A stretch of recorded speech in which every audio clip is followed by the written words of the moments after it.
Rais wa Zanzibar na mwenyekiti wa Baraza la Mapinduzi Dr. Hussein Ali Mwinyi awataka wafanyabiashara na wazalishaji nchini kutumia kikamilifu fursa za masoko ya kikanda na kimataifa ili kuongeza ushindani wa bidhaa za Tanzania na kukuza uchumi wa taifa.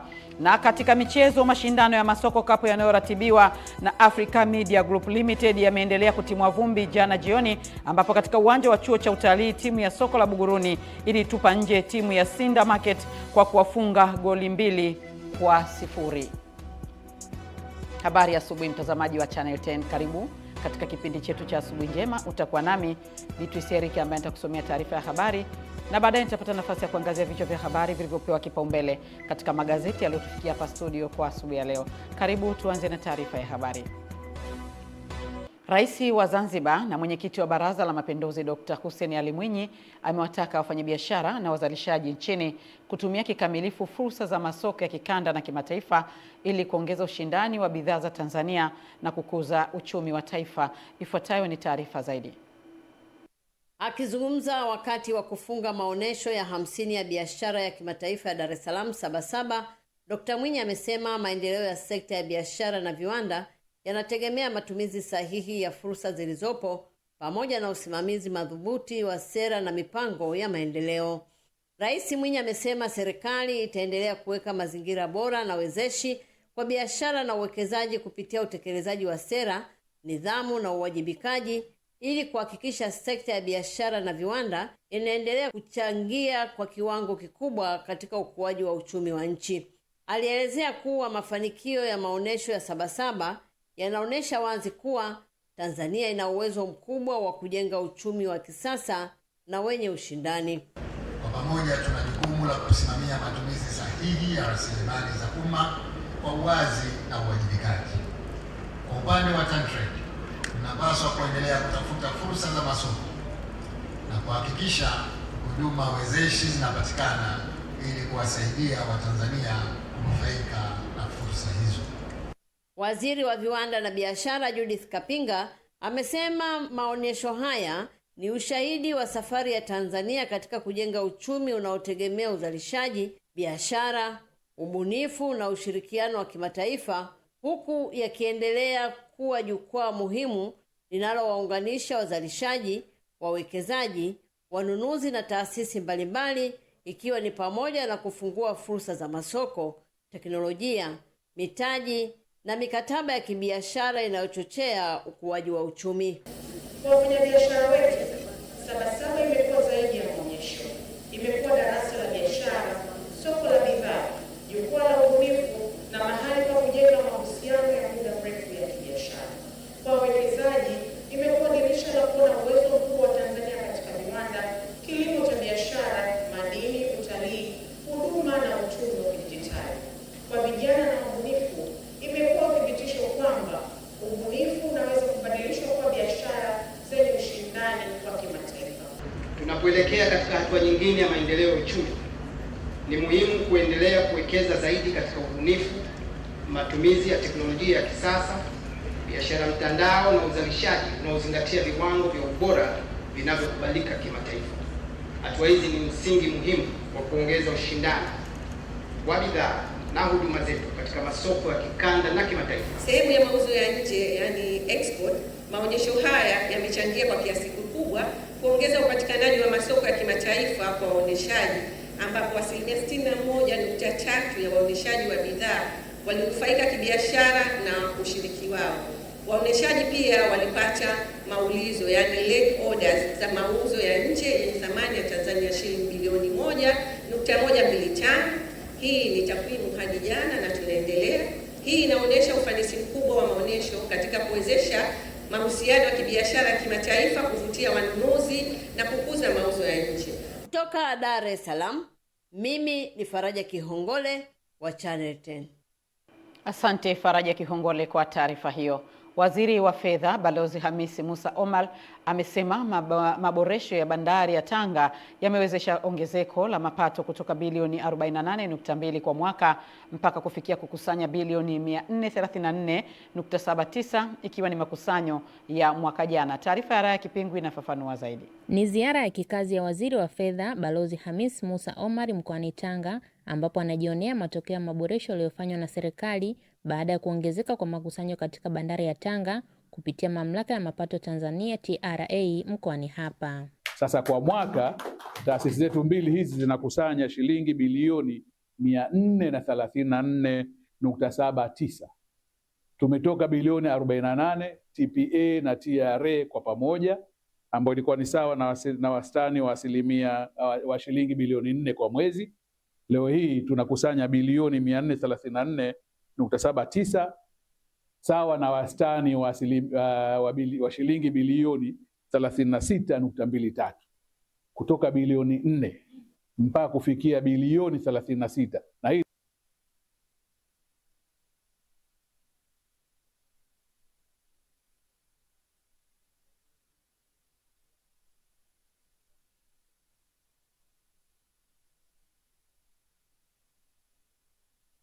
ya mwaka jana. Kwa hiyo mwaka mpya huu tuliouanza sasa hivi tunaamini tutakwenda zaidi ya hapa. Akifafanua manufaa ya maboresho hayo, mkuu wa mkoa wa Tanga Balozi Dr. Batilda Buriani amesema yamerahisisha kuingia na kutoka kwa mizigo bandarini, huku meneja wa bandari ya Tanga Salehe Mbega akizungumzia kuongezeka kwa ufanisi wa utendaji. Umuhimu wa ile barabara ya Handeni Mafuleta inayokwenda mpaka Singida, ambayo sisi tulisema inaenda kupunguza kilomita 350. Takwimu za mwaka huu ulioisha wa 25-26 mpaka mwezi Juni tuliweza kuhudumia tani milioni 2,170,000. Kwa katika ile tani milioni 3 ambapo ni muda mfupi, na projection ya kufikia hizo tani milioni 3 ifikapo mwaka 2030. Bandari ya Tanga ni miongoni mwa bandari kongwe nchini, ambapo kwa mwaka wa fedha 2025-2026 imeweza kuhudumia mizigo zaidi ya tani 700,000. Kutoka Tanga, Raya Kipingu, Channel 10.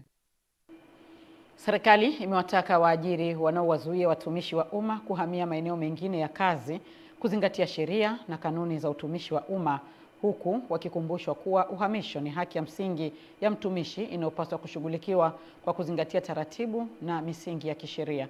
Kutoka Dodoma, mwandishi wetu Roda Simba anaarifu zaidi. Kauli hiyo imetolewa jijini Dodoma na mkurugenzi wa miongozo, uwezeshaji na utafiti wa Tume ya Utumishi wa Umma, Bwana Peleleja Mases, ambapo amesema kuwa waajiri wanaokwamisha mchakato huo bila sababu za msingi wanakiuka taratibu za utumishi wa umma. Wale ambao wanazuia kupitisha barua za watumishi wanaoomba kuhama wanakuwa wanakosea sheria, wanakiuka sheria, kwa sababu wao wanapaswa waipitishe, watoe na sababu. Inawezekana wakawa wanamzuia lakini wana sababu zao za msingi. Katibu mkuu utumishi hata itafakari na kuona kama anastahili, lakini hiyo ni haki yao ya msingi. Kama amemwandikia katibu mkuu utumishi amesubiri hajapata majibu yake labda ndani ya siku 90, ukisoma kwenye mwongozo wa Tume ya Utumishi wa Umma, basi anaweza kwenda kwenye mamlaka nyingine ambayo ni Tume ya Utumishi wa Umma akitoa zile sababu zake. Lakini kwa wote vile katika zile siku 90 katibu mkuu utumishi lazima atamjibu.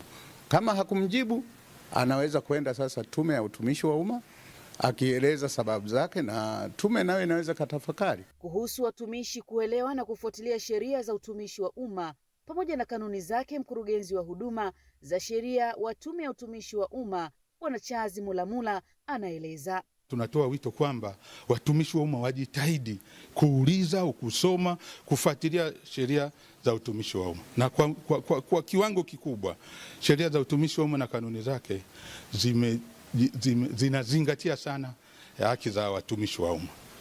Lakini ndio hivyo, atimize wajibu wake alafu aombe ile yake. Na ukifuatilia kwa mfano Tume ya Utumishi wa Umma pale, na yenyewe imekuwa iko very strict kuangalia kama watumishi wanapewa haki zake. Kutoka Dodoma, Roda Simba, Channel 10. Mila na desturi za jamii ya Wamasai zimeendelea kuenziwa wilayani Longido mkoani Arusha kupitia sherehe ya Nyangulo inayowavusha wanaume kutoka rika la ujana kwenda rika la wazee na kuwapa majukumu mapya ya uongozi katika jamii. Tupate taarifa zaidi.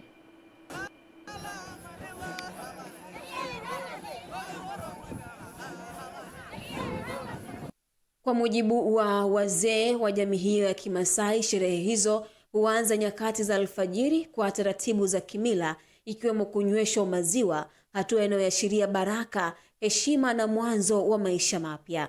Wazee wa tarafa ya Enduimet wamesema rika la Nyangulo hupewa maziwa katika boma maalum la kimila kama ishara ya kupokea majukumu mapya.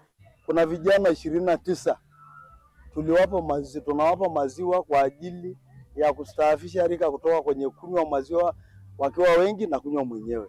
Wanywe pamoja, walale pamoja, ili ikitokea la kutokea waweze kupatikana pamoja wakiwa wengi. Kwa leo tumeandaa hiyo na tumewapa baba zetu zawadi na pikipiki 2 na blanketi.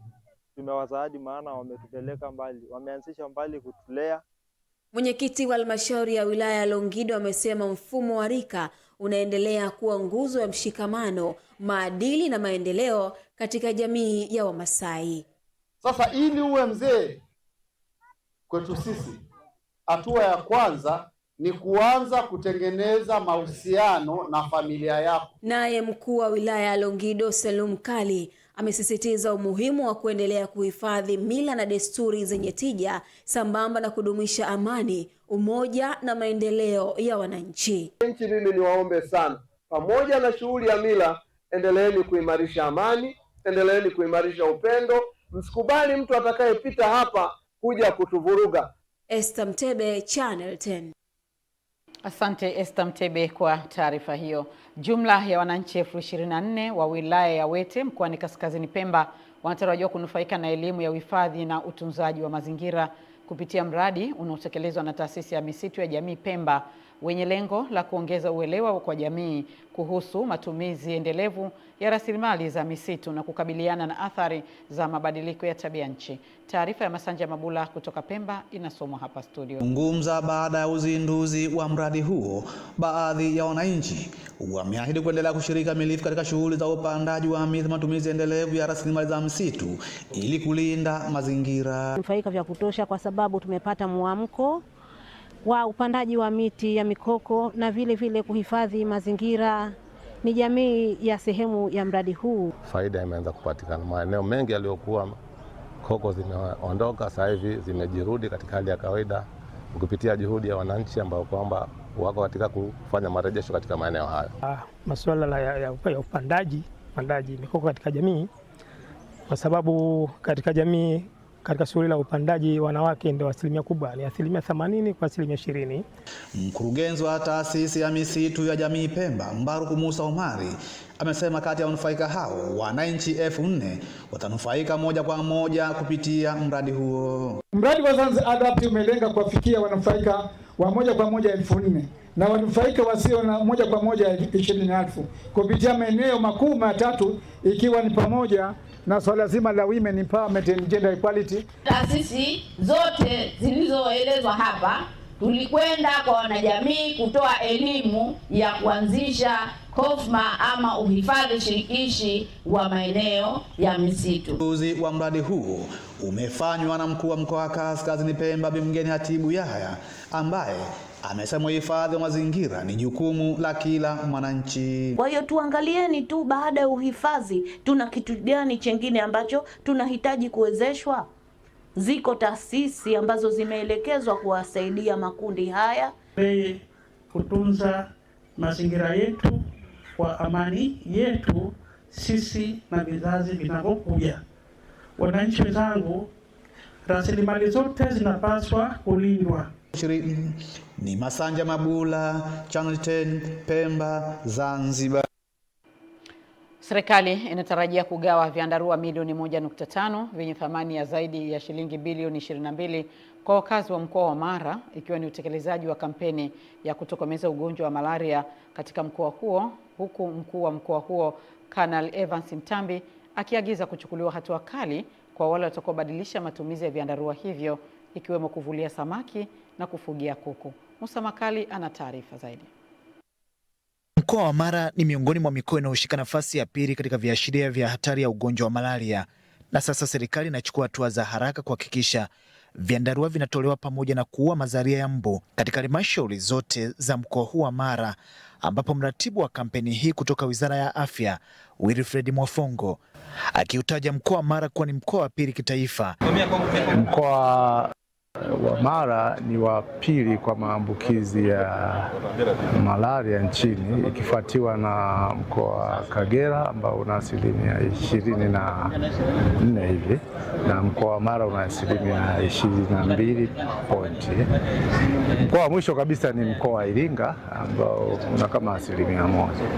Kwa hivi serikali imeona ni vema iongezee nguvu zaidi katika kukabiliana na tatizo la malaria kwa kuleta kampeni ambayo itamfikia kila mwananchi mkoa wa Mara. Kaimu mganga mkuu wa mkoa wa Mara Stanley Kajuna amesema zipo sababu kadhaa zinazosababisha mkoa wa Mara kuwa na maambukizi ya juu ya malaria. Tunataka tuko juu kwa sababu ya mazingira yetu, kazi zinazofanyika, na wakati mwingine behavior za watu na mazingira yaliyopo yanasababisha kuwepo kwa idadi kubwa ya maambukizi ya malaria. Vyandarua hivi ni gharama na pesa nyingi imetumika kuhakikisha vyandarua vinaweza kuwafikia wananchi. Akizungumza wakati wa uzinduzi huo, mkuu wa mkoa wa Mara Kanalevas Mtambi ameitaka jamii kuachana na dhana potofu juu ya matumizi ya vyandarua. Kiona mwananchi anaenda kutumia neti ile kufanya uvuvi haramu, ashughulikiwe kweli kweli. Hata hawa wananchi ambao wanaenda kufugia vifaranga au kufunikia mchicha nao washughulikiwe kweli. Aidha, Kanali Mtambi amesema kampeni hii ikitekelezwa kwa ufanisi, upo uwezekano wa mkoa huu wa Mara kumaliza kabisa maambukizi ya malaria ifikapo mwaka 2030 kama ambavyo serikali imedhamiria. Kutoka mkoani Mara, jina langu ni Musa Makali. Kiongozi wa mbio za Mwenge wa Uhuru kitaifa mwaka 2026 Wazo Michael Mwang'onda ameziagiza mamlaka zinazohusika na kudhibiti madawa ya kulevya kushuka ngazi ya chini ili kusaidia mapambano hayo kufikia lengo la kudhibiti na kuzuia uzalishaji na matumizi yake, jambo litakalosaidia kuokoa kizazi cha vijana. Elia Kimani anaarifu zaidi. Agizo hilo la kiongozi wa mbio za Mwenge wa Uhuru mwaka huu amelitoa wilayani Kiteto baada ya Mwenge kuwasili wilayani hapa kwa mwendelezo wa ziara yake baada ya kupokelewa jana katika wilaya ya Simanjiro ukitokea mkoani Arusha. Na niombe tu kwamba mamlaka ya kudhibiti na kupambana na kulevya, maafisa wake washuke mpaka ngazi za chini ya halmashauri ili wawepo hata huku chini wilayani, ili waendelee kuungana na vyombo vingine kuweza kuhakikisha kwamba mapambano haya yanafanikiwa kwa kiasi kikubwa. Pamoja na agizo hilo, kamati ya ulinzi na usalama ya wilaya ya Kiteto kupitia jeshi la polisi kwenye taarifa yake kwa kiongozi wa mbio hizi za Mwenge wa Uhuru kitaifa Wazo Michael Mwang'onda imeeleza kukabiliwa na changamoto ukosefu wa vitendea kazi ikiwemo pikipiki ambazo zitasaidia kwenye mapambano dhidi ya dawa hizo ambazo ni janga kwa jamii, hususan kundi la vijana, huku wananchi wakiomba serikali kuongeza juhudi za mapambano dhidi ya dawa hizo. Changamoto ya kwanza, tuna upungufu wa vitendea kazi haswa pikipiki. Tuna mwitikio mdogo wa wananchi katika kutoa taarifa za uuzaji na usambazaji wa dawa za kulevya, watuhumiwa kutelekeza madawa ya kulevya na kukimbia kabla ya kukamatwa, mashahidi kutotoa ushirikiano pindi mashauri yanayofikishwa mahakamani, ofisi za mkemia mkuu wa serikali kuwa chache, haswa zinakuwa ndani ya kanda. Kwa sasa hali ya upatikanaji wa huduma ya maji safi na salama wilaya imefikia 70%, mjini Kibaya 72%, kwa maana ya wakazi wa mji wa Kibaya, na vijijini imefikia 68% ya wakazi wa wilaya ya Kiteto. Nashukuru sana kwa kupata mradi mzuri, tukawa tunachota maji Matui kwa miguu. Tumepata maji, tunaoga, watoto wetu wanafunzi wanapendeza. Shukrani jamani. Tunaomba tu serikali yetu ijitahidi kusambaza maji kila sehemu, kwa sababu huu mradi ni mkubwa. Tutautunza kama sisi, tutaulinda, tutauheshimu. Mwenge wa Uhuru ukiwa wilayani Kiteto umekagua, kutembelea pamoja na kuweka mawe ya msingi na kuzindua miradi yenye thamani ya zaidi ya bilioni 3.4. Kutoka wilayani Kiteto mkoani Manyara, mimi ni Elia Kimani, John Elton. Asante Elia Kimani kwa taarifa hiyo, na sasa tuangazie habari za michezo na burudani. Mashindano ya Masoko Cup 2026 yameendelea kutimua vumbi hii jana kwa michezo miwili kupigwa katika viwanja vya Chuo cha Taifa cha Utalii na Kinesi, ambapo timu 4 zimeshuka dimbani kusaka alama 3 muhimu. Katika uwanja wa Chuo cha Taifa cha Utalii, Buguruni Market wameibuka na ushindi wa goli 2-0 dhidi ya Sinda Fish Market na kutinga hatua ya mtoano. Ifuatayo ni taarifa zaidi kutoka kwake Witness Ngalawa. Hapo unaona ni shangwe za mashabiki wa Buguruni Market wakishangilia baada ya kuibuka na ushindi wa magoli 2-0 dhidi ya timu ya Sinda Market. Na hapa tunataka kuzungumza na makocha pamoja na mashabiki na wachezaji. Ni nini hasa dakika 90 zilikuwa kwenye mchezo huu? Ilikuwa ngumu na ilikuwa nzuri, lakini nashukuru vijana wangu kwa experience yao waliokuwa nao, wameweza kufanya kile nilichowaelekeza, tumeweza kushinda mechi. Lakini tulianza vizuri, sema mwishoni hatukucheza vizuri sana. Tumia udhaifu tuliokuwa nao baada ya mchezaji wangu kuumia. Tuliokuingiza alikuwa sio winga pase, alikuwa ni kiungo wa chini namba 6. Kwa hiyo ikawa pale upande wa kushoto au namba 10 imekufa. Ndio maana kwa tutashambuliwa sana. Tunashukuru tumepata matokeo kwenye mpira. Mechi tatu kwa ni muhimu sana. Kwa sababu waliopo na tafuta pointi 3 mbali mpaka kufunga watu 16 bora. Tuna furaha sana. Tena sana. Hatujaamini kama tutapita hii mechi, sisi kama finali. Kama samaki hapa. Leo shamba tu. Yaani sisi tunatembea Buguruni. Na kula kwetu nini unajua? Tunakula na embe. Ananasi. Machani. Parachichi, kila kitu. Chakula samaki inauso. Hapo umetoka kusikia maneno ya makocha wa wachezaji pamoja na mashabiki baada ya kutamatika kabumbu hii safi kabisa kutoka hapa uwanja wa Chuo cha Utalii. Mimi ni Witness Ngalawa, Winga Teleza na hili Channel 10. Naam, hizo ni tambo za mashabiki wa Masoko Cup. Kila soko linavutia kwake, huku samaki hawana maana, basi huku mchicha na wenyewe wanasema hawana maana. Tuendelee kutazama michuano hiyo mpaka itakapofikia fainali, tuone nani ataibuka mshindi. Tumehitimisha hivyo taarifa yetu ya habari kwa asubuhi ya leo. Tupate mapumziko mafupi kisha tutarejea kuendelea na kipindi chetu cha Asubuhi Njema. Tafadhali baki nasi, mimi ni Beatrice Eric.